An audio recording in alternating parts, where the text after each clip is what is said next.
ನಮ್ಮಲ್ಲೆಲ್ಲರೂ ಅಷ್ಟೇ ಹೆಚ್ಚಾಗಿ ಹುಡುಗಿಯರನ್ನು ಅವರು ಪ್ಯೂಬರ್ಟಿಗೆ ತಲುಪಿದಾಗ ಅವರನ್ನು ಶಾಲೆಗೆ ಹೋಗೋದನ್ನು ನಿಲ್ಲಿಸ್ತಾಯಿದ್ರು. ತುಂಬ ನಾನು ಭಾಷಣ, ಅನಂತರ ಲೇಖನ ಸ್ಪರ್ಧೆ, ಅನಂತರ ಈ ಥರ ಚರ್ಚಾ ಸ್ಪರ್ಧೆ ಅಂಥದ್ರಲ್ಲೆಲ್ಲ ಪಾರ್ಟಿಸಿಪೇಟ್ ಮಾಡ್ತಾಯಿದ್ದೆ. ಯಾಕಂತ ಹೇಳಿದ್ರೆ ಅದರಲ್ಲೆಲ್ಲ ಕ್ಯಾಶ್ ಪ್ರೈಸಸ್ ಇತ್ತು. ಸೊ ಪ್ರೈಸ್ ಮನಿ ಬರ್ತಿತ್ತಲ್ವ. ಸೊ ಅದರಿಂದ ನಮಗೆ ಒಂದು ಸ್ವಲ್ಪ ಸ್ಕೂಲ್ ಫೀಸಿಗೆ ಆಗತ್ತೆ ಹಾಗೆ ಕೇಳ್ಕೊಂಡು ಪಿ ಯು ಸಿನಲ್ಲಿ ನನಗೆ ಗೊತ್ತಿದ್ದ ಪ್ರಕಾರ ನಾನು ರಾಜ್ಯದಲ್ಲೇ 11th or 12th ಸ್ಥಾನ ಬಂದಿತ್ತು ನನಗೆ ಆರ್ಟ್ಸ್ನಲ್ಲಿ. ಆದರೂ ಕೂಡ ಒಂದು ಹೆಚ್ಚು ಬೇಡ ಬಸ್ಸಿಗಾಗುವಷ್ಟು ಹಣನೂ ಸಿಗ್ತಾ ಇರಲಿಲ್ಲ ಯಾವ ಲಾ ಆಫೀಸಲ್ಲಿ. ಅಟ್ಲೀಸ್ಟ್ ನಾನು ಅಪ್ರೋಚ್ ಮಾಡಿದ್ದೆ ಯಾವ ಲಾ ಆಫೀಸಲ್ಲೂ ಸಿಗ್ತಾ ಇರಲಿಲ್ಲ. ಸೊ ತುಂಬ ನಿಮ್ಗೆ 500 ರೂಪಾಯಿ ಅರ್ನಿಂಗ್ ಆಗ್ತಾ ಇತ್ತು ಅಷ್ಟೇ. ಅಲ್ಲ, ತಿಂಗಳಿಗೆ.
ಆತ್ಮೀಯ ಕನ್ನಡ ಪ್ಲಾನೆಟ್ ವೀಕ್ಷಕರಿಗೆ ಸ್ವಾಗತ.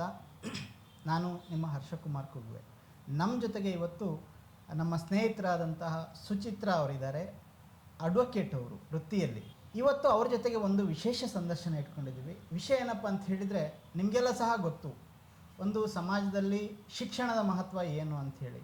ನಮ್ಮ ದೊಡ್ಡ ದೊಡ್ಡ ದಾರ್ಶನಿಕರು, ಬಾಬಾ ಸಾಹೇಬ್ ಅಂಬೇಡ್ಕರ್ ಇರ್ಬೋದು ಅಥವಾ ನಾರಾಯಣಗಳು ಇರ್ಬೋದು, ಇವರೆಲ್ಲ ಸಹ ಇಡೀ ಸಮಾಜದಲ್ಲಿ ಪ್ರತಿಯೊಬ್ಬರೂ ಕೂಡ ಒಳ್ಳೆಯ ಶಿಕ್ಷಣ ಪಡೆದಾಗ ಮಾತ್ರ ನಿಜವಾದ ಸ್ವಾತಂತ್ರ್ಯ, ಈ ದೇಶದ ಏಳಿಗೆ, ಸಮಾಜದ ಏಳಿಗೆ ಆಗುತ್ತೆ ಅಂಥೇಳಿ ಹೇಳಿದ್ದಾರೆ.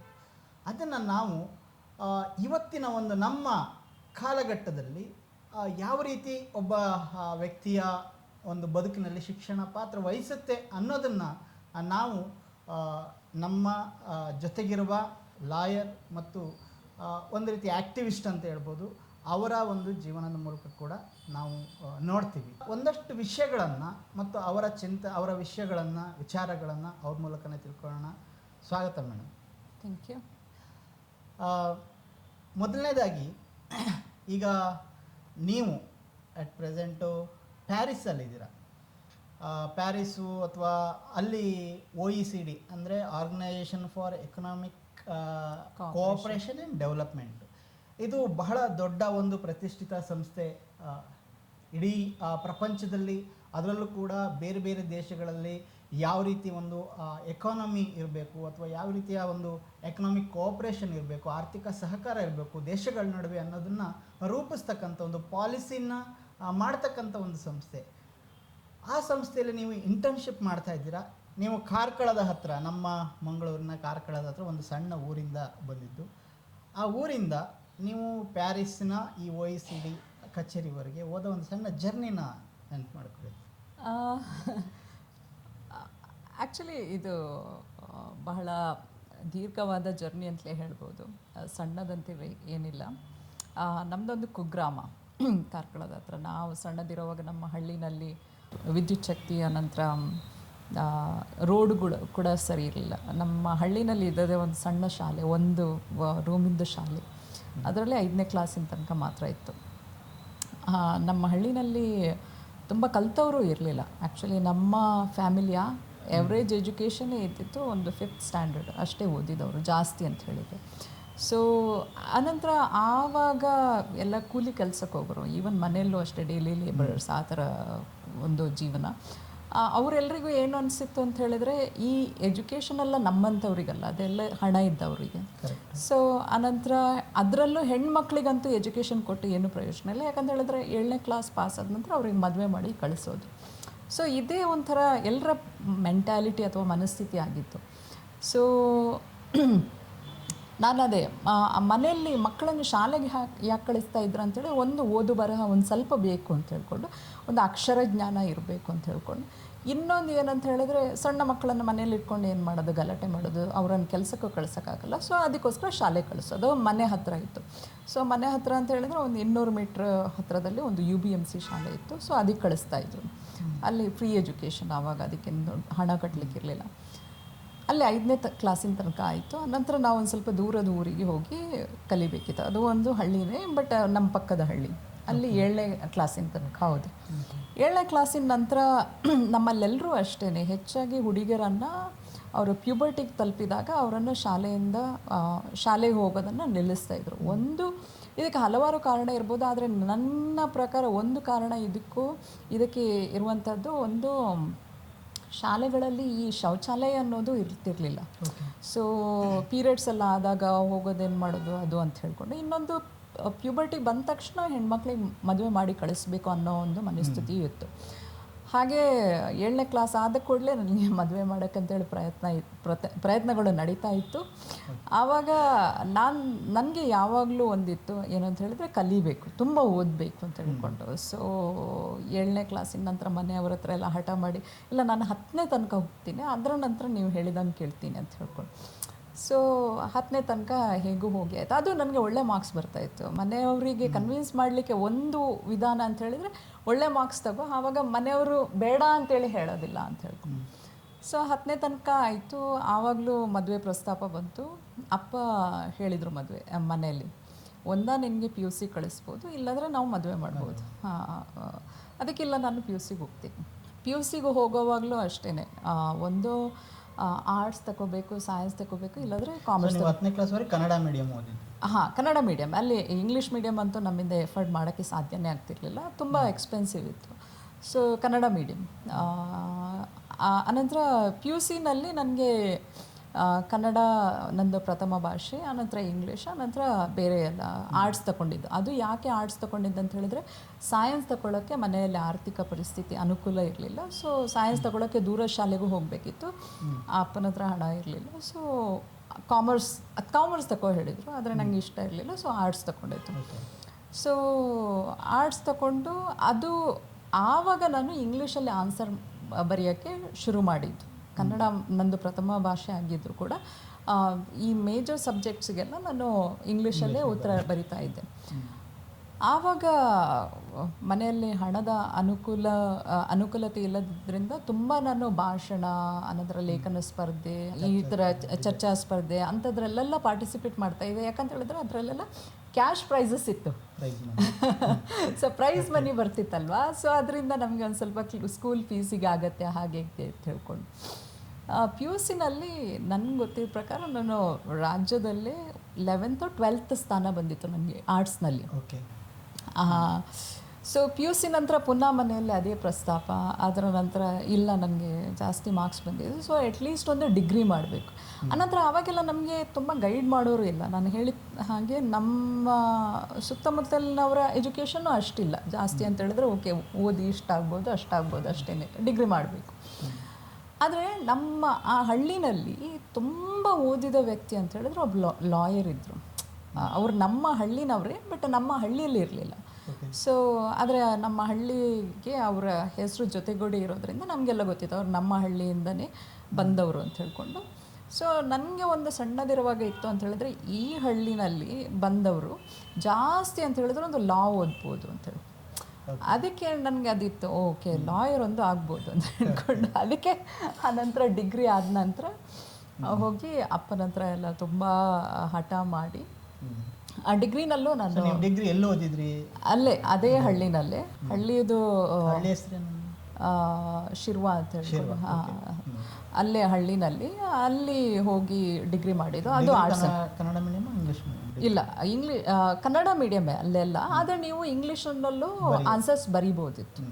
ನಾನು ಆನ್ಸರ್ಸ್ ಎಲ್ಲ ಇಂಗ್ಲೀಷಲ್ಲೇ ಬರಿತಾ ಇದ್ದೆ, ಯಾಕಂದ್ರೆ ಹೇಳಿದ್ರೆ ತುಂಬ ಬೈಹಾಟ್ ಮಾಡ್ತಾ ಇದ್ದೆ, ಬರಿತಾ ಇದ್ದೆ. ನೀವು ಇಂಗ್ಲೀಷ್ ಕಲಿಬೇಕಂತ ಮನಸ್ಸಿತ್ತು, ಯಾಕಂದ್ರೆ ಹೇಳಿದ್ರೆ ಅದರಲ್ಲೇ ಆನ್ಸರ್ಸ್ ಬರಿಬೇಕು, ಆ ಉತ್ತರ ಎಲ್ಲ ಅದರಲ್ಲೇ ಬರಿಬೇಕು ಅಂತೇಳಿ. ಆದರೆ ನನ್ನ ಕನ್ನಡ ಬಹಳ ಚೆನ್ನಾಗಿತ್ತು ಆವಾಗ, ತುಂಬ ಕನ್ನಡ ಪುಸ್ತಕ ಓದ್ತಾ ಇದ್ದೆ. ಆನಂತರ ಕನ್ನಡ ಸಾಹಿತ್ಯದ ಬಗ್ಗೆ ಬಹಳ ಅಭಿಮಾನ ಇತ್ತು, ಆನಂತರ ಅಭಿರುಚಿನೂ ಇತ್ತು, ತುಂಬ ಓದ್ತಾ ಇದ್ದೆ. ಆನಂತರ ಡಿಗ್ರಿ ಓದುವಾಗ ಹೇಗೆ ಬಂದಿದ್ದು ನಿಮಗೆ ಆ ಥರ ಒಂದು? ಅದಕ್ಕೆ ಕಾರಣ ನಮ್ಮ ಕನ್ನಡ ಮೇಷ್ಟ್ರುಗಳು ಅಂತಲೇ ಹೇಳ್ಬೋದು. ಯಾಕಂದ್ರೆ ಹೇಳಿದ್ರೆ ಕನ್ನಡ ಕ್ಲಾಸ್, ನಮಗೊಬ್ಬರು ಪ್ರೊಫೆಸರ್ ಇದ್ದರು ಕನ್ನಡ ಟೀಚ್ ಮಾಡೋರು. ಅವರ ಕ್ಲಾಸಲ್ಲಿ ಕೂತ್ಕೊಂಡ್ರೆ ಅದೊಂಥರ ವಿಕಿಪೀಡಿಯಾ ಥರ ಎಲ್ಲ ಥರದ ಜ್ಞಾನ ಕೂಡ ಸಿಗ್ತಾ ಇತ್ತು. ಅನಂತರ ಬಹಳ ಚರ್ಚೆಗಳು ನಡೀತಾ ಇತ್ತು, ಬೇರೆ ಬೇರೆ ಕವಿಗಳ ಬಗ್ಗೆ, ಬೇರೆ ಬೇರೆ ಲೇಖಕರ ಬಗ್ಗೆ, ಲಂಕೇಶ್, ಅನಂತಮೂರ್ತಿ ಅಂಥವರೆಲ್ಲ ಹೆಸರು ಕೇಳಿದೆ ನಾವು ಕನ್ನಡ ಕ್ಲಾಸಲ್ಲಿ. ಅನಂತರ ಒಂಥರ ವೈಚಾರಿಕತೆಯು ಆ ಕ್ಲಾಸಲ್ಲಿ ಚರ್ಚೆ ಆಗ್ತಾ ಇತ್ತು.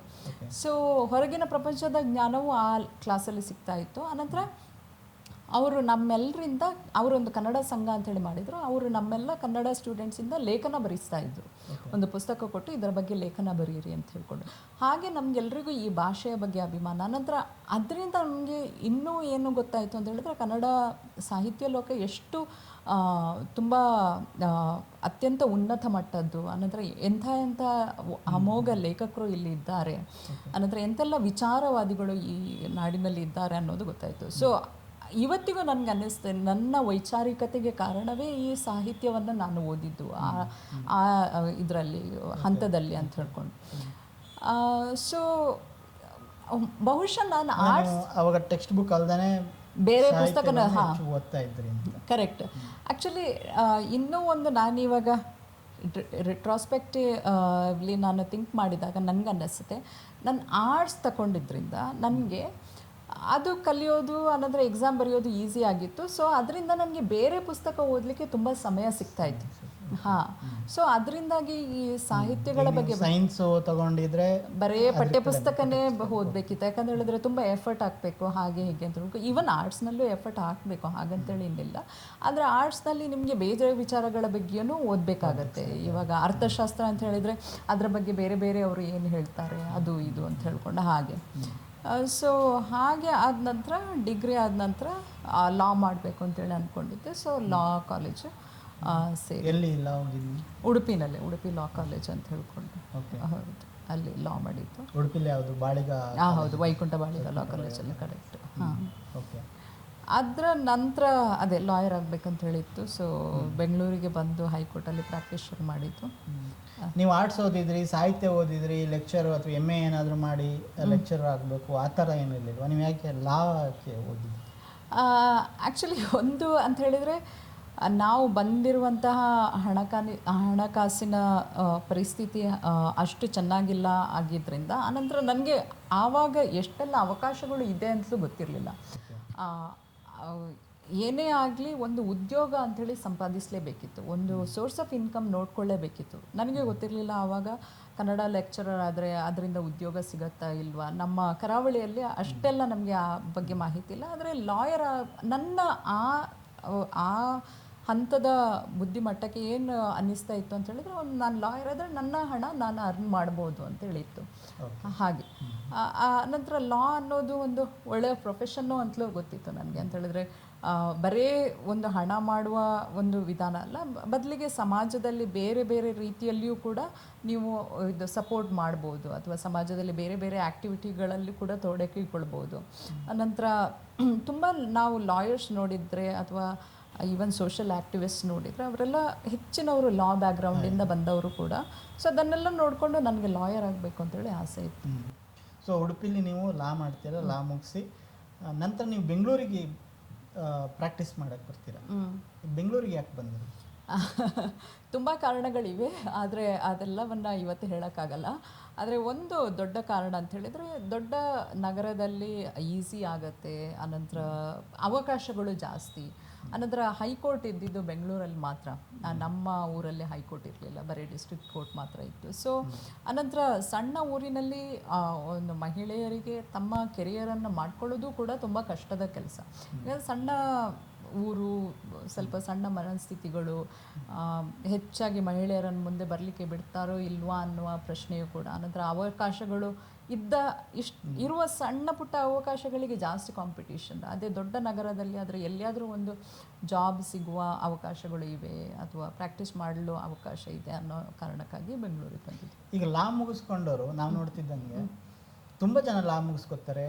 ಅವ್ರ ಸೀನಿಯರ್ಗಳ ಹತ್ರ ತುಂಬ ವರ್ಷಗಳ ಕಾಲ ಒಂದು ರೀತಿ ಹೇಳ್ಬೇಕಂದ್ರೆ 2,000, 5,000, 10,000 ರೂಪಾಯಿಗೆ ವರ್ಷಗಟ್ಟಲೆ ಕೆಲಸ ಮಾಡ್ತಾರೆ ಸೀನಿಯರ್ಗಳ ಜೊತೆಗೆ. ತುಂಬ ಕೆಟ್ಟ ಪರಿಸ್ಥಿತಿ ಇದೆ.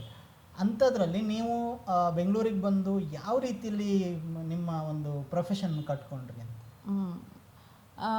ಆ್ಯಕ್ಚುಲಿ ಒಂದು ಕಾರಣ ನಾನು ಬೆಂಗಳೂರಿಗೆ ಬರಲಿಕ್ಕೂ ಅದಂತ ಹೇಳಿದ್ರೆ ನಮ್ಮೂರಲ್ಲಿ ಯಾರೂ ಸೀನಿಯರ್ಸು ಪೇ ಮಾಡ್ತಾ ಇರಲಿಲ್ಲ ಓಕೆ ಜೂನಿಯರ್ಸಿಗೆ. ಸೊ ನಮಗೆ ನಮ್ಮದೇ ಆದಾಯ ಅನ್ನೋದು ಬಹಳ ಕಷ್ಟಕರ. ಈವನ್ ನನಗೆ ಇದರಲ್ಲೇ ನಾನು ಲಾ ಮುಗಿಸಿದಾಗ ನನಗೆ ಡ್ರಾಫ್ಟಿಂಗ್ ಎಲ್ಲ ಬರ್ತಾಯಿತ್ತು. ನಾನು ಲಾ ಮಾಡೋವಾಗಲೇ ಮಧ್ಯಾಹ್ನ ಪ್ರತಿದಿನ ನನಗೆ ಅರ್ಧ ದಿನ ಕಾಲೇಜ್ ಇದ್ದಿದ್ದು. ಸೊ ಮಧ್ಯಾಹ್ನ ನಂತರ ನಾನು ಒಂದು ಲಾ ಚೇಂಬರ್ಗೆ ಹೋಗಿ ಅಲ್ಲಿ ಡ್ರಾಫ್ಟಿಂಗ್ ಎಲ್ಲ ಹೆಂಗೆ ಮಾಡೋದು, ಸೇಲ್ಸ್ ಡೀಡ್ ಆನಂತರ ಲೀಸ್ ಡೀಡ್ ಅದೆಲ್ಲ ಹೆಂಗೆ ಮಾಡೋದು ಅಂತೇಳಿ ಕಲಿತಾ ಇದ್ದೆ. ಸೊ ನನಗೆ ಡ್ರಾಫ್ಟಿಂಗ್ ಚೆನ್ನಾಗಿ ಬರ್ತಾಯಿತ್ತು. ಆದರೂ ಕೂಡ ಒಂದು ಹೆಚ್ಚು ಬೇಡ ಬಸ್ಸಿಗಾಗುವಷ್ಟು ಹಣನೂ ಸಿಗ್ತಾ ಇರಲಿಲ್ಲ ಯಾವ ಲಾ ಆಫೀಸಲ್ಲಿ. ಅಟ್ಲೀಸ್ಟ್ ನಾನು ಅಪ್ರೋಚ್ ಮಾಡಿದ್ದೆ ಯಾವ ಲಾ ಆಫೀಸಲ್ಲೂ ಸಿಗ್ತಾ ಇರಲಿಲ್ಲ. ಅದಕ್ಕೋಸ್ಕರನೂ ಒಂದು ಕಾರಣ ನಾನು ಬೆಂಗಳೂರಿಗೆ ಬರೋಕ್ಕೆ ಅದೇ ಅಟ್ಲೀಸ್ಟ್ ಇಲ್ಲಿನ ಸೀನಿಯರ್ಸ್ ಸ್ವಲ್ಪ ಆದರೂ ಕೊಡ್ತಾಯಿದ್ರು ಅಂಥೇಳಿ. ಆವಾಗ ನಾನು ಬಂದಾಗ ನನಗೆ ನಾನು ಪಿ ಜಿನಲ್ಲಿ ಉಳ್ಕೊಳ್ತಾ ಇದ್ದೆ. ಸೊ ಪಿ ಜಿ ಬಿಟ್ಟು ಒಂದು 500 ರೂಪಾಯಿ ನನಗೆ ಎಕ್ಸ್ಟ್ರಾ ಸಿಗ್ತಾಯಿತ್ತು. ಆ್ಯಕ್ಚುಲಿ ನಾನು ಹೈಕೋರ್ಟಲ್ಲಿ ಪ್ರಾಕ್ಟೀಸ್ ಮಾಡ್ತಾಯಿದ್ದೆ. ನಾನು ಫಸ್ಟ್ ಗೌನ್ ಕೂಡ ನನ್ನ ಸೀನಿಯರ್ ತೆಗೆಸಿ ಕೊಟ್ಟಿದ್ದು. ಬಟ್ ಆ ಆಫೀಸ್ ಪರವಾಗಿಲ್ಲ, ಈ ಥರ ಆಫೀಸ್ಗಳಿಗಿಂತ ಆ ಆಫೀಸಲ್ಲಿ ಏನೋ ಒಂದು ಸ್ವಲ್ಪ ನೋಡ್ಕೋತಾ ಇದ್ರು. ಸೊ ತುಂಬ ನಿಮ್ಗೆ 500 ರೂಪಾಯಿ ಅರ್ನಿಂಗ್ ಆಗ್ತಾ ಇತ್ತು ದಿನಕ್ಕೆ? ಅಲ್ಲ, ತಿಂಗಳಿಗೆ ಅದರಲ್ಲಿ ಬಸ್ ಪಾಸ್ ನಂತರ ಊಟಕ್ಕೆ ಆಗ್ತಾ ಇತ್ತು ಅಷ್ಟೇ. ಓಕೆ. ಸೊ ನಂತರ ಹೆಂಗೆ ಮುಂದುವರಿಸಿದೆ ನೀವು ಪ್ರೊಫೆಷನ್? ಅದರ ನಂತರ ಅದೇ ಅರ್ನಿಂಗ್ ಮಾಡಲೇಬೇಕಾದ ಪರಿಸ್ಥಿತಿ. ಸೊ ಅದಕ್ಕೋಸ್ಕರ ನಾನು ಎಣಿಸ್ಕೊಂಡೆ ಬರೀ ಸೀನಿಯರ್ಸ್ ಮೇಲೆ ನೀವು ಡಿಪೆಂಡ್ ಆ್ಯಕ್ಚುಲಿ ಇದು ಒಂದು ಪ್ರೊಫೆಷನಲ್ಲಿ. ಸೊ ಇದನ್ನೇ ಭಾವಿಸ್ಕೊಂಡಿದ್ರೆ ಮನೆಯಲ್ಲೂ ಅಷ್ಟೇ ಹಣಕಾಸಿನ ಪರಿಸ್ಥಿತಿ ಚೆನ್ನಾಗಿಲ್ಲ. ಅನಂತರ ಮನೆಯಲ್ಲಿರೋ ಹಿರಿಯರನ್ನು ನೋಡ್ಕೋಬೇಕು. ಸೊ ಅದಕ್ಕೋಸ್ಕರ ಅರ್ನ್ ಮಾಡಲೇಬೇಕಿತ್ತು. ಸೊ ನಾನು 1.5 ವರ್ಷ ಫುಲ್ ಪ್ರಾಕ್ಟೀಸ್ ಮಾಡ್ತಾಯಿದ್ದೆ ಲಾಯರಾಗಿ. ಅದರ ನಂತರ ನನ್ನ ಪಾರ್ಟ್ ಟೈಮ್ ಪ್ರಾಕ್ಟೀಸ್, ನಂತರ ಪಾರ್ಟ್ ಟೈಮ್ ಇನ್ನೊಂದು ಫರ್ಮಲ್ಲಿ ಹೋಗಿ ಕನ್ಸಲ್ಟೆನ್ಸಿ ಜಾಬ್ ಮಾಡ್ತಾಯಿದ್ದೆ. ಅಲ್ಲೆಲ್ಲ ಡ್ರಾಫ್ಟಿಂಗ್ ಎಲ್ಲ ಮಾಡೋದು, LPO ಅಂಥೇಳಿ. ಅಲ್ಲಿ ಅದೇ ಮಾರ್ನಿಂಗ್ 8 to 3 ಲಾ ಆಫೀಸಲ್ಲಿ, 4 to 12 ನನ್ನ ಇನ್ನೊಂದು LPOನಲ್ಲಿ ವರ್ಕ್ ಮಾಡ್ತಾಯಿದ್ದೆ. ಅಲ್ಲಿ ಆ ಥರ ಆಲ್ಮೋಸ್ಟ್ 1-2 ವರ್ಷ ಮಾಡಿದ್ದೇನೆ ದಿನಕ್ಕೆ ಅಷ್ಟು. ಅದರ ನಂತರ ನಾನು ಕಾರ್ಪೊರೇಟಿಗೆ ಜಾಯ್ನ್ ಆದೆ. ಯಾಕಂತ ಹೇಳಿದ್ರೆ ಹಣ ಬೇಕಿತ್ತು, ಒಂದು ಸೋರ್ಸ್ ಆಫ್ ಅರ್ನಿಂಗ್. ಅದಕ್ಕೋಸ್ಕರ ಕಾರ್ಪೊರೇಟ್ ಜಾಯ್ನ್ ಮಾಡಿದ್ದೆ. ಅದಕ್ಕೋಸ್ಕರ ಭಾಷೆನೂ ಕಲಿಬೇಕಿತ್ತು. ಯಾಕಂತ ಹೇಳಿದ್ರೆ ಕಾರ್ಪೊರೇಟಲ್ಲೆಲ್ಲ ಇಂಗ್ಲೀಷೇ ಮಾತಾಡೋದು. ಅನಂತರ ಹೈಕೋರ್ಟಲ್ಲೂ ಅಷ್ಟೇ ಪ್ರಾಕ್ಟೀಸ್ ಮಾಡುವಾಗ ಇಂಗ್ಲೀಷೇ ಬೇಕಿತ್ತು. ಸೊ ನಾನು ಡಿಗ್ರಿನಿಂದ ನನ್ನ ಬೇರೆ ಸಬ್ಜೆಕ್ಟನ್ನು ಇಂಗ್ಲೀಷಿನಲ್ಲಿ ಬರಿತಾ ಇದ್ದರಿಂದ ಆ ಭಾಷೆನೂ ಇಂಪ್ರೂವ್ ಆಗ್ತಾ ಹೋಯಿತು. ಸೊ ಅದು ಒಂದು ಸೈಡ್ ಬೈ ಸೈಡ್. ಈವನ್ ನಮ್ಮ ಕನ್ನಡ ಲೆಕ್ಚರರು ಕೂಡ ಹೇಳ್ತಾ ಇದ್ರು ಎಷ್ಟೋ ಸಲ ನಮಗೆ ಬುಕ್ ಕೊಡೋವಾಗ, ಕನ್ನಡ ಸಾಹಿತ್ಯ ಓದಿ ಅದು ನಿಮ್ಮ ಬುದ್ಧಿಮಟ್ಟತೆಯನ್ನು ಜಾಸ್ತಿ ಮಾಡ್ಕೊಳ್ಳಿಕ್ಕೆ. ಆದರೆ ಯಾವ ತನಕ ಕನ್ನಡ ಒಂದು ಆದಾಯದ ಭಾಷೆಯಾಗಿ ಅಥವಾ ಬಿಸ್ನೆಸ್ ಲ್ಯಾಂಗ್ವೇಜ್ ಆಗಿ ನೆಲೆಗೊಳ್ಳುವುದಿಲ್ಲವೋ ಅಲ್ಲಿ ತನಕ ನಿಮ್ಮ ಜಾಬಿಗೋಸ್ಕರ ನೀವು ಇನ್ನೊಂದು ಭಾಷೆ ಕಲೀಲೇಬೇಕಾಗತ್ತೆ. ಅದು ನಮ್ಮ ಪರಿಸ್ಥಿತಿ, ದುರಂತ. ನಂತರ ಅದು ನಮ್ಮ ಇವತ್ತಿನ ವಾಸ್ತವ ಸ್ಥಿತಿ ಕೂಡ. ಆದ್ದರಿಂದ ಕಲೀಲೇಬೇಕಾದ ಅವಶ್ಯಕತೆ ಇತ್ತು. ಸೊ ಹಾಗೆ ಕಲಿತಿದ್ದು ಇಂಗ್ಲೀಷ್. ಸೊ ನಿಮಗೆ ಇಂಗ್ಲೀಷ್ ಕಲಿತಿದ್ದಿದೆ ಅಲ್ಲ, ಅದು ನಿಮ್ಮ ಒಟ್ಟು ಪ್ರೊಫೆಷನಲ್ ಲೈಫಲ್ಲಿ ಒಂದು ದೊಡ್ಡ ಲೀಪ್ಗೆ ಕಾರಣ ಆಯಿತು. ಸೊ ನೀವು ಈಗ ತುಂಬ ಇದು ದೊಡ್ಡ ಸಮಸ್ಯೆ. ಯಾಕಂತ ಹೇಳಿದ್ರೆ ಒಬ್ಬ ಸಕ್ಸಸ್ಫುಲ್ ಲಾಯರ್ಗಳು 99% ಅವರ ಸಕ್ಸಸ್ ಅನ್ನೋದು ಇಂಗ್ಲೀಷ್ ಮೇಲೆ ನಿಂತಿರುತ್ತೆ. ಬಟ್ ನೀವು ಯಾವ ರೀತಿ ಎಫರ್ಟ್ ಆಗ್ತಿದ್ರಿ ಅಂತ? ಯಾಕಂತ ಹೇಳಿದ್ರೆ ಈಗ ತುಂಬ ಜನ ಹೆಣ್ಮಕ್ಳು ಬರ್ತಾರೆ ಪ್ರೊಫೆಷನಿಗೆ, ಬೇರೆ ಬೇರೆ ಪ್ರೊಫೆಷನ್ನಿಗೂ ಅಷ್ಟೇ. ಸೊ ನಿಮ್ಗೆ ಹೆಂಗೆ ಸಾಧ್ಯ ಆಯಿತು ಇಂಗ್ಲೀಷ್ ಮೇಲೆ ಒಂದು ಅಥಾರಿಟಿ? ಆ್ಯಕ್ಚುಲಿ ನಮ್ಮದು ಹಳ್ಳಿ ಶಾಲೆ ಆಗಿದ್ದರು. ನಮ್ಮದು ಇಂಗ್ಲೀಷ್ ಲೆಕ್ಚರರ್ಸ್ ಚೆನ್ನಾಗಿದ್ರು. ಅವ್ರು ನಮಗೆ ಹೇಳ್ತಾಯಿದ್ರು, ನಿಮ್ಮ ಇಂಗ್ಲೀಷ್ ಎಷ್ಟು ಕೆಟ್ಟಾಗಿದ್ದಾಗಿದ್ರೂ ಪರವಾಗಿಲ್ಲ, ಇಂಗ್ಲೀಷ್ ಕ್ಲಾಸಲ್ಲಿ ಇಂಗ್ಲೀಷ್ ಮಾತಾಡಬೇಕು ಅಂತ ಹೇಳ್ಕೊಂಡು. ಸೊ ಆ ಒಂದು ಒಟ್ರಾಶಿ ಹೇಳ್ತೇವೆ ನಮ್ಮ ಕಡೆ, ಒಟ್ರಾಶಿ ಇಂಗ್ಲೀಷಲ್ಲೇ ಮಾತಾಡ್ತಾ ಇದ್ವಿ. ಹಾಗೆ ಶುರುವಾಯಿತು. ಆನಂತರ ಹೈಕೋರ್ಟಿಗೆ ಬಂದಾವಾಗ ಬೇರೆ ದಾರಿನೇ ಇಲ್ಲ, ಇಂಗ್ಲೀಷ್ನಲ್ಲೇ ಮಾತಾಡಬೇಕು.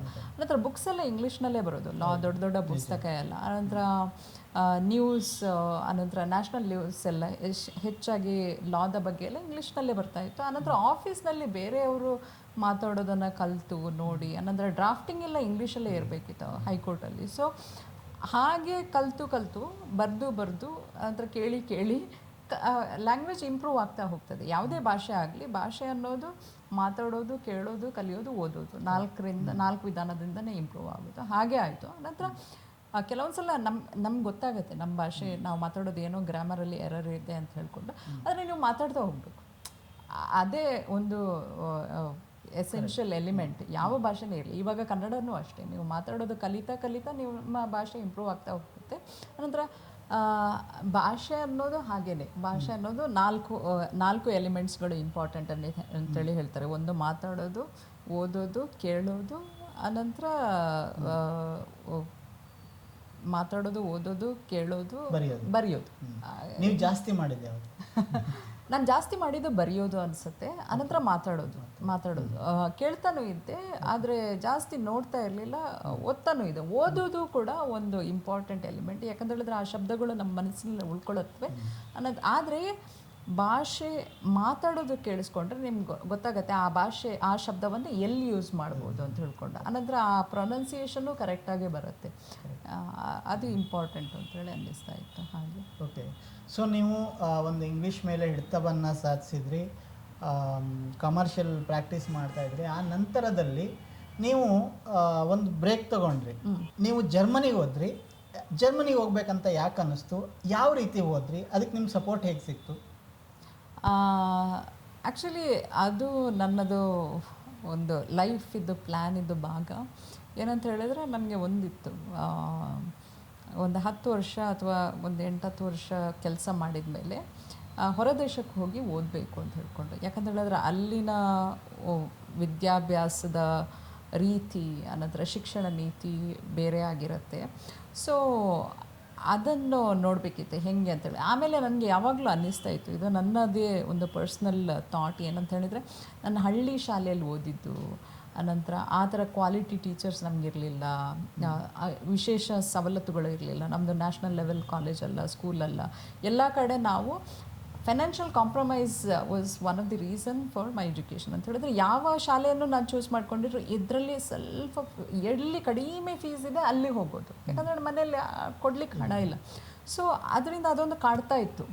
ಬಹುಶಃ ನಾನು ಒಳ್ಳೆ ಶಾಲೆಗೆ ಹೋಗಿದ್ರೆ ಬೆಟರ್ ಆಗ್ತಿದ್ನೋ ಏನೋ. ಅದಕ್ಕೋಸ್ಕರ ಒಂದು ಒಳ್ಳೆ ಶಾಲೆಗೆ ಹೋಗಿ ಒಂದು ಡಿಗ್ರಿ ಇರಲೇಬೇಕು ಅಂತೇಳಿ ಇತ್ತು ಮನಸ್ಸಲ್ಲಿ. ಅದಕ್ಕೋಸ್ಕರ ಹಣನೂ ಬೇಕು ಅಂತ ಹೇಳ್ಕೊಂಡು. ಸೊ ಆವಾಗ ಹಣ ಇರಲಿಲ್ಲ. ಸೊ ನಾನು ಜಾಯ್ನ್ ಆಗಿ ನಾನು ಉದ್ಯೋಗ ಮಾಡಿದ್ಮೇಲೆ ನನ್ನದೇ ಹಣದಲ್ಲಿ ನಾನು ಹೋಗಿ ಎಜುಕೇಷನ್ ಮಾಡ್ಕೊಂಡು ಬರಬೇಕು ಅಂತ ಹೇಳ್ಕೊಂಡು, ಅಟ್ಲೀಸ್ಟ್ ನೋಡೋಕ್ಕಾಗತ್ತಲ್ವ ಅಲ್ಲಿದ್ದು ಶಿಕ್ಷಣ ನೀತಿ ಹೇಗಿದೆ, ಅದು ನನ್ನಲ್ಲಿ ಬೇರೆ ಪರಿವರ್ತನೆಗಳನ್ನು ಮಾಡ್ಬೋದಾ ಏನೋ ಅಂಥೇಳಿ ನೋಡಬೇಕು ಅಂತೇಳಿ ಇತ್ತು. ಆನಂತರ ನನಗೆ ನೀತಿ ರಚನೆ, ಪಬ್ಲಿಕ್ ಪಾಲಿಸಿ ಅದರ ಬಗ್ಗೆನೂ ತುಂಬ ಇಂಟ್ರೆಸ್ಟ್ ಇತ್ತು. ಒಂದು ಕಾನೂನು ಬಗ್ಗೆ, ಕಾನೂನು ಶಿಕ್ಷಣ, ಆನಂತರ ನೀತಿ ವ್ಯವಸ್ಥೆ, ನೀತಿ ರಚನೆ ಅಂಥೇಳಿ. ಯಾಕಂತ ಹೇಳಿದರೆ ನನ್ನ ಪ್ರಕಾರ ನಾನು ನಮ್ಮಂಥವ್ರು ಹಳ್ಳೀಲಿ ಬಂದವರು ಇರ್ಬೋದು ಅಥವಾ ಬಡ ಕುಟುಂಬದಿಂದ ಬಂದವರು ಇರ್ಬೋದು, ಅವರಿಗೆ ಶಿಕ್ಷಣ ಅನ್ನೋದು ಒಂದು that is the only way, that is the only ticket for the outside world, that's a passport to the better world. ಅಲ್ಲೇ ನಾವು ಸೋಲೋದು, ಅದೇ ಸಿಗ್ತಾ ಇಲ್ಲ ಪ್ರಾಪರಾಗಿ. ಸೊ ಅದು ಚೇಂಜಸ್ ಆಗಬೇಕಾದ್ರೆ ಪಾಲಿಸಿನಲ್ಲಿ ಚೇಂಜಸ್ ಆಗಬೇಕು. ಸೊ ಆ ಪಾಲಿಸಿ ಮಾಡೋರು ಯಾರು? ಬಹುಶಃ ನಮ್ಮಂಥವರು ಅಲ್ಲಿ ಹೋದರೆ ಆ ಪಾಲಿಸಿಗಳನ್ನು ಚೇಂಜ್ ಮಾಡಿ ನಾವು ಸೊಸೈಟಿಗೆ ಪೇ ಬ್ಯಾಕ್ ಮಾಡ್ಬೋದು, ಅವ್ರ ಪೇ ಫಾರ್ವರ್ಡ್.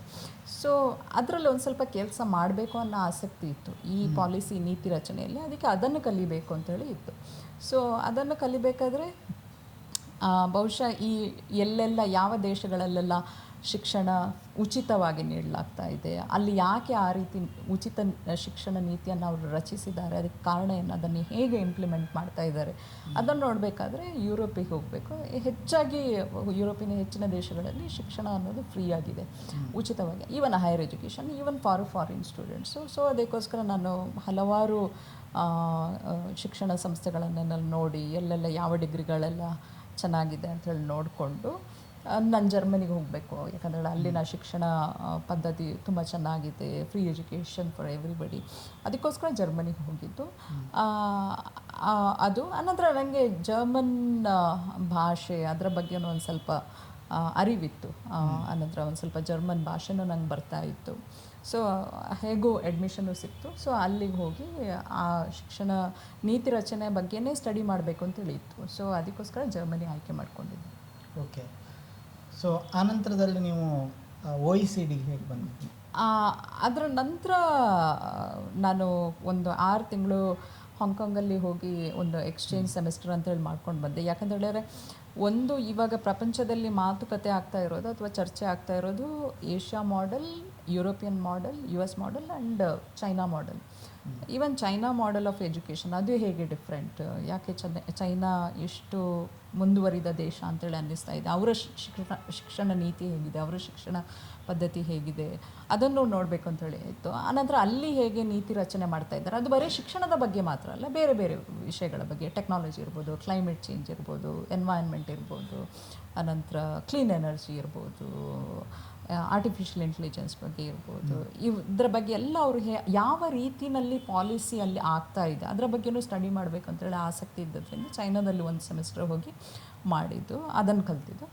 ಆವಾಗಲೂ ನನಗೆ ಒಂದು ಆಸಕ್ತಿ ಇತ್ತು ಅಂತ ಹೇಳಿದ್ರೆ ಒಂದು ಇಂಟರ್ನ್ಯಾಷನಲ್ ಅಂತಾರಾಷ್ಟ್ರೀಯ ಸಂಸ್ಥೆಗೂ ನಾನು ವರ್ಕ್ ಮಾಡಬೇಕು, ಅಲ್ಲಿನ ಆ ಮಲ್ಟಿಕಲ್ಚರಲ್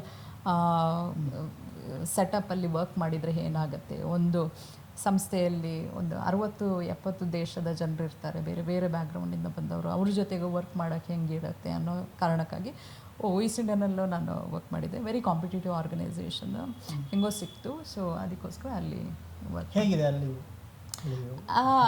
ನಮ್ಮ ಟೀಮಲ್ಲಿ ಒಂದು 30-40 ದೇಶದ ಜನರಿದ್ದಾರೆ. ಅವರ ಭಾಷೆ ಬೇರೆ, ಅವರ ಬ್ಯಾಕ್ಗ್ರೌಂಡ್ ಬೇರೆ. ಆದರೆ ಒಂದು ಅನಿಸೋದು ಎಲ್ಲರೂ ಅಂತ ಹೇಳಿದ್ರೆ ಹೆಚ್ಚಿನವರು ಆ್ಯಕ್ಚುಲಿ ಅವರ ಬ್ಯಾಕ್ಗ್ರೌಂಡ್ ಸಿಮಿಲರ್ ಇರುತ್ತೆ. ಎಲ್ಲೇ ಹೋದರೂ ಮನುಷ್ಯರೇ ಅಲ್ವಾ ಅನಿಸುತ್ತೆ. ಅನಂತರ ಅವರಿಗೂ ಇವಾಗ ಎಸ್ಪೆಷಲಿ ಈ ಆಫ್ರಿಕನ್ ಕಂಟ್ರೀಸಿಂದ ಅಥವಾ ಡೆವಲಪಿಂಗ್ ಕಂಟ್ರೀಸಿಂದ ಬಂದವರು, ಅವರದ್ದೆಲ್ಲ ಬ್ಯಾಕ್ಗ್ರೌಂಡ್ ಸಾಧಾರಣ ನಮ್ಮ ಥರನೇ ಇರುತ್ತೆ ಅಂತ ಹೇಳಿದ್ರೆ, ಅಲ್ಲೂ ಕೂಡ ಶಿಕ್ಷಣಕ್ಕಾಗಿ ತುಂಬ ಹೋರಾಟಗಳು, ಅನಂತರ ತುಂಬ ಕಾಂಪಿಟೀಷನ್, ಅನಂತರ ಎಲ್ಲೋ ಫೈನಾನ್ಷಿಯಲ್ ಕಾಂಪ್ರಮೈಸಸ್, ಅದು ಅನಂತರ ಭಾಷೆ, ಅವರದ್ದು ಮೇನ್ ಲ್ಯಾಂಗ್ವೇಜ್ ಇಂಗ್ಲೀಷ್ ಅಲ್ಲ, ಇಂಗ್ಲೀಷ್ ಒಂದು ಅವರು ಕಲೀಲೇಬೇಕಾದಂಥ ಅದರಲ್ಲಿ ಹೇಗೆ, ಅನಂತರ ಆ ಸ್ಟ್ರಗಲ್ಸ್, ಮೇನ್ ಲ್ಯಾಂಗ್ವೇಜ್ ಬೇರೆ, ಬಿಸ್ನೆಸ್ ಲ್ಯಾಂಗ್ವೇಜ್ ಬೇರೆ, ಜಾಬ್ ಲ್ಯಾಂಗ್ವೇಜ್ ಬೇರೆ, ಆ ಥರ ಎಲ್ಲ.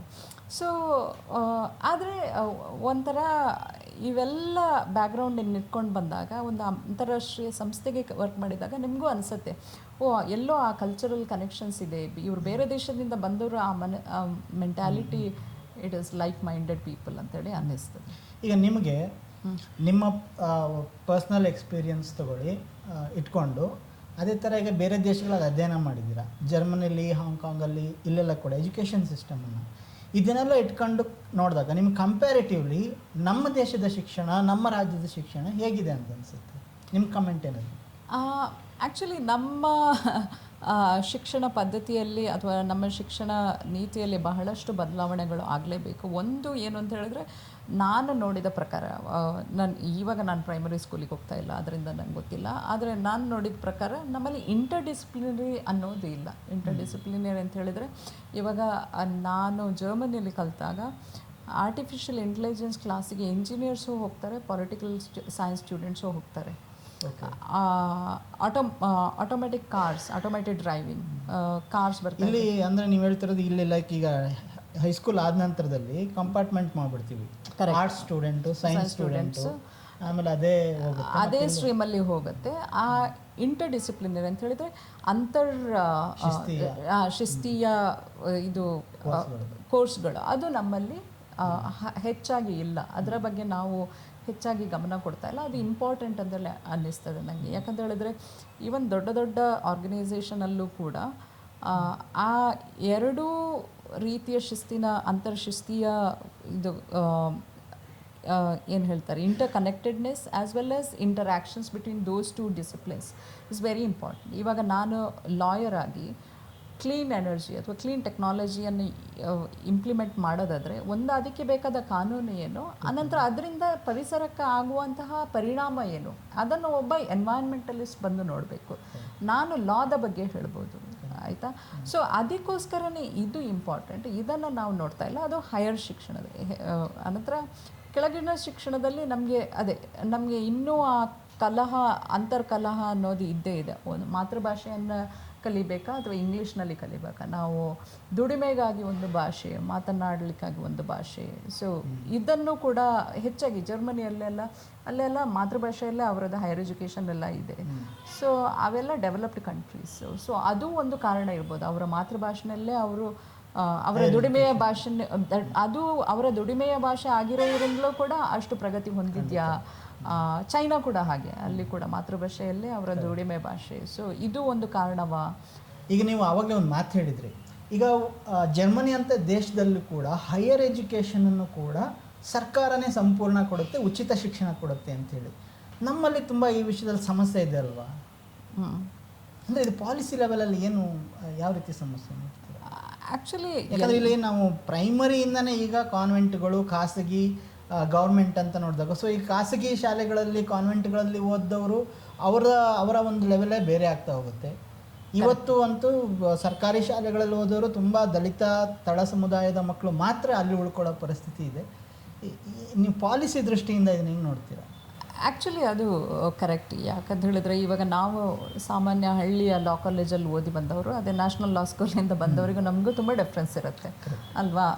ಆ ಡಿಫ್ರೆನ್ಸ್ ಜಾಸ್ತಿ ಆಗ್ತಾನೆ ಹೋಗುತ್ತೆ. ಈವನ್ ಅವರ ಆ್ಯಕ್ಸೆಂಟಿಂದ ಶುರು ಮಾಡಿ ನಾವು ಆ ಮಟ್ಟಿಗೆ ಹೋಗುವಾಗ ಅರ್ಧ ಜೀವನ ಮುಗ್ದೋಗಿರುತ್ತೆ.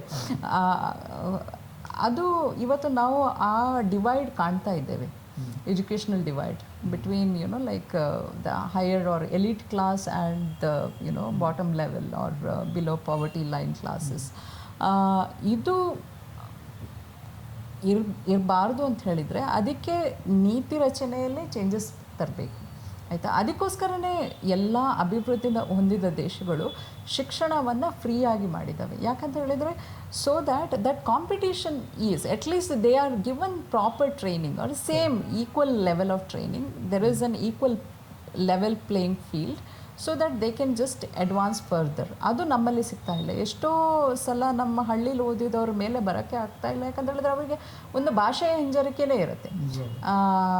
ನಾವೇ ಹೇಳ್ತಾ ಇದ್ವಿ, ನಮಗೆ ಒಂದು 5 ವರ್ಷ ಭಾಷೆ ಕಲೀಲಿಕ್ಕೆ ಹೋಗುತ್ತೆ ಅಂತ ಹೇಳ್ಕೊಂಡು, ಆವಾಗ ಅದರ ನಂತರ ನೀವು ಉದ್ಯೋಗನೂ ಕಲಿಬೇಕು, ಅದಕ್ಕೆ ಬೇಕಾದ ಸ್ಕಿಲ್ ಸೆಟ್ಟು ಕಲಿಬೇಕು. ಸೊ ಇದು ಡಿವೈಡ್ ಕಡಿಮೆ ಆಗಬೇಕಾದ್ರೆ ಉನ್ನತ ಶಿಕ್ಷಣವೂ ಕೂಡ ಅಟ್ಲೀಸ್ಟ್ ಫ್ರೀಯಾಗಿ ಸಿಗಬೇಕು, ಅಥವಾ quality education. It is not that free education, it should be quality and free education, ಅದು ಬೇಕು. ಬಟ್ ಇದಕ್ಕೆ ದೊಡ್ಡ ಪಾಲಿಸಿ ಚೇಂಜ್ ಕೇಳುತ್ತೆ. ಬಟ್ ಈ ಪಾಲಿಸಿ ಮಾಡೋವಂಥವರು ಎಲ್ಲ ಕೂಡ IAS ಆಫೀಸರ್ಸ್. ಆಬ್ವಿಯಸ್ಲಿ ಇವತ್ತಿನ ನಮ್ಮ IAS ಆಫೀಸರ್ಗಳಿಗೆ ಈ ಥರದ ತಳ ಸಮುದಾಯದ ಚಿಂತನೆಗಳೇ ಇಲ್ಲ. ಇದನ್ನು ಹೆಂಗೆ ಸಾರ್ಟ್ ಔಟ್ ಮಾಡ್ಕೊಳ್ಳೋದು? ಅದಕ್ಕೆ ನಮಗೆ ಅಲ್ಲಿ ಆ ಪಾಲಿಸಿ ಮೇಕರ್ಸ್ ನಮ್ಮಂಥವರೇ ಹೋಗಬೇಕು. ಯಾಕಂದರೆ ತಳ ಸಮುದಾಯದಿಂದ ಬಂದವರು ಅಥವಾ ತಳ ಸಮುದಾಯಗಳ ಈ ಕಷ್ಟಗಳ ಅರಿವು ಇರುವವರು ಆ ಪಾಲಿಸಿ ಮೇಕಿಂಗ್ ಬಾಡೀಸ್ನಲ್ಲಿ ಬೇಕು. ಅದನ್ನು ನಾವು ಇವತ್ತು ಕಾಣ್ತಾ ಇಲ್ಲ. ಎಷ್ಟೋ ಪರಿಸ್ಥಿತಿಗಳಲ್ಲಿ, ಎಷ್ಟೋ ಇನ್ಸ್ಟೆನ್ಸ್ಗಳಲ್ಲಿ ಈ ಪಾಲಿಸಿ ಮೇಕರ್ಸ್ ಏನಿದ್ದಾರೆ ಅವರಿಗೆ ಗ್ರೌಂಡ್ ರಿಯಾಲಿಟಿ ಅಂತೇಳಿ ಹೇಳ್ತೇವೆ, ಅದರ ಬಗ್ಗೆ ಅರಿವೇ ಇಲ್ಲ. ನಮಗೆ ಪಾಲಿಸಿ ಮಾಡೋರು ಯಾರೋ ಅವರು ಎಲ್ಲಿಂದಲೋ ಬಂದಿರ್ತಾರೆ, ಅವರು ವಿದೇಶಗಳಲ್ಲೆಲ್ಲ ಕಲಿತು ಬಂದಿರ್ತಾರೆ, ನಮ್ಮವರಲ್ಲ. ಅವರು ಬಂದು ಅಲ್ಲಿಂದ ಕೂತ್ಕೊಂಡು ಪಾಲಿಸಿ ಮಾಡಿ ಇಲ್ಲಿ ನಿಜವಾಗಿ ತಳಮಟ್ಟದಲ್ಲಿ ಏನಿದೆ ಅನ್ನೋದರ ಅರಿವು ಇಲ್ಲದೆ ಹೋದರೆ ಈ ಡಿವೈಡ್ ಜಾಸ್ತಿ ಆಗ್ತಾನೆ ಹೋಗ್ತಾ ಇದೆ. ಅದನ್ನು ನಾವು ಇವತ್ತು ನೋಡ್ತಾನೂ ಇದ್ದೇವೆ. ಆನಂತರ ಯಾವೆಲ್ಲ ರಾಜ್ಯಗಳಲ್ಲಿ ಈ ಡಿವೈಡನ್ನು ಕಡಿಮೆ ಮಾಡಲಿಕ್ಕೆ ಟ್ರೈ ಮಾಡಿದ್ದಾರೆ, ಇವಾಗ ತಮಿಳ್ನಾಡಿನಲ್ಲಿ ಒಂದು ಸ್ವಲ್ಪನಾದರೂ, ಅಲ್ಲೆಲ್ಲ ನಾವು ಅಭಿವೃದ್ಧಿ ಕಾಣ್ತಾ ಇದ್ದೇವೆ. ಯಾಕೆ ತಮಿಳ್ನಾಡಿನ ಇಂಡೈಸಸ್ ಇವತ್ತು ಚೆನ್ನಾಗಿ ಕಾಣಿಸ್ತಾ ಇದೆ ಅಂತ ಹೇಳಿದರೆ ಅವರು ಶಿಕ್ಷಣ ಬಗ್ಗೆ ತುಂಬ ಹೆಚ್ಚು ಮಹತ್ತರ ಒಂದು ಇಂಪಾರ್ಟೆನ್ಸ್ ಕೊಟ್ಟಿದ್ದರಿಂದ. ಈವನ್ ಕೇರಳದಲ್ಲೂ ಅಷ್ಟೇ. ಅದನ್ನು ನಾವು ನೋಡಬೇಕು ಅಂತೇಳಿ. ಈಗ ನಾವು ಅಲ್ಲಿ ಭಾಷಾ ಅಭಿಮಾನನೂ ಕೂಡ ಜಾಸ್ತಿ ಇದೆ ತಮಿಳ್ನಾಡಲ್ಲಿ. Correct. At the same time ಅಲ್ಲಿ ಅವರು ಎರಡು ಭಾಷೆಗಳ ಪಾಲಿಸಿ ಮಾಡ್ತಾ ಇದ್ದಾರೆ. ಸೊ ಇವತ್ತು ಮಲ್ಟಿನ್ಯಾಷನಲ್ ಕಂಪನಿಗಳಲ್ಲಿ ಹಿಂದಿ ಬೆಲ್ಟವ್ರು ಬಿಟ್ಟರೆ ಅತಿ ಹೆಚ್ಚಿರೋದು ತಮಿಳನ್ಸ್ ಅಲ್ವಾ? ಕರೆಕ್ಟ್. ಓಕೆ, ಈಗ ನಿಮ್ಮ ಮುಂದಿನ ಜರ್ನಿ ಏನು? ಗೊತ್ತಿಲ್ಲ, ಕಾಯ್ದು ನೋಡಿ. ಸೊ ನಿಮಗೆ ಪಾಲಿಸಿ ಇದರಲ್ಲಿ ಹೆಚ್ಚು ಕೆಲಸ ಮಾಡಬೇಕು ಅಂತ ಇದೆ. ಸೊ ಈಗ ವಾಪಸ್ ಯಾವಾಗ ಬಂದು ಅಂದರೆ ಇಂಟರ್ನ್ಶಿಪ್ ಇನ್ನು ಎಷ್ಟು ದಿವಸ ಇದೆ? ಇನ್ನೊಂದು 6 ತಿಂಗಳಿದೆ. ಅದರ ನಂತರ ನೋಡಬೇಕು ಯಾವ ದಾರಿನಲ್ಲಿ ಹೋಗಬೇಕು ಅಂತ ತಿಳ್ಕೊಂಡು. ಹಲವಷ್ಟು ಆಲೋಚನೆಗಳಿವೆ, ಅದರ ಬಗ್ಗೆ ಯೋಚನೆ ಮಾಡ್ತಾ ಇದ್ದೇವೆ. ಅದು ಖಂಡಿತ ಮಾಡಿ. ಖಂಡಿತ ನೀವು ಹೆಚ್ಚೆಚ್ಚು, ಯಾಕಂದರೆ ನಿಮ್ಮ ಥರ ಒಂದು ಗ್ರಾಸ್ ರೂಟ್ನ ತಿಳುವಳಿಕೆ ಇದ್ದವರು ಮತ್ತು ಆ ಒಂದು ಎಜುಕೇಷನ್ ನೀವು ಪಡ್ಕೊಂಡು ಬಂದಿರೋದು ನಮಗೆಲ್ಲ ಕೂಡ ತುಂಬ ಸಂತೋಷ ಇದೆ ಮತ್ತು ಅಭಿನಂದನೆಗಳು. ಹೆಚ್ಚು ಕಾಂಟ್ರಿಬ್ಯೂಷನ್ನು ಈ ಕಾರಣಕ್ಕೆ ನಿಮ್ಮ ಕಡೆಯಿಂದ ಸೊಸೈಟಿಗೆ ಸಿಗಲಿ ಅಂತ ಹಾರೈಸ್ತೀವಿ. Thank you very much. ಆತ್ಮೀಯ ವೀಕ್ಷಕರೇ, ಇಷ್ಟೊತ್ತವರೆಗೆ ಒಂದು ಮಂಗಳೂರಿನ ದಕ್ಷಿಣ ಕನ್ನಡದ ಒಂದು ಸಣ್ಣ ಕುಗ್ರಾಮದಿಂದ ಬಂದು ಇವತ್ತು ವಿದೇಶದಲ್ಲಿ ಓದ್ತಾ ಇರ್ತಕ್ಕಂಥ ಅಥವಾ ಹೈಯರ್ ಎಜುಕೇಷನ್ ಜೊತೆಗೆ ಇಂಟರ್ನ್ಶಿಪ್ ಮಾಡ್ತಾ ಇರ್ತಕ್ಕಂಥ ಸುಚಿತ್ರ ಅವರು ನಮ್ಮ ಜೊತೆಗೆ ಅವರ ಒಂದು ಜರ್ನಿ, ಅವರ ಒಂದು ಜೀವನದ ಒಂದು ಪಯಣ, ಹಾಗೆಯೇ ಅವರ ಒಂದು ವಿಷನ್ ಬಗ್ಗೆ ಕೂಡ ನಮ್ಮ ಜೊತೆಗೆ ಹಂಚ್ಕೊಂಡಿದ್ದಾರೆ. ಅವರಿಗೆ ಕನ್ನಡ ಪ್ಲಾನೆಟ್ ಪರವಾಗಿ ವಂದನೆಗಳು. ನಿಮಗೂ ಕೂಡ ವಂದನೆಗಳು. ಮತ್ತೆ ನೋಡ್ತಾ ಇರಿ Kannada planet. Thank you very much.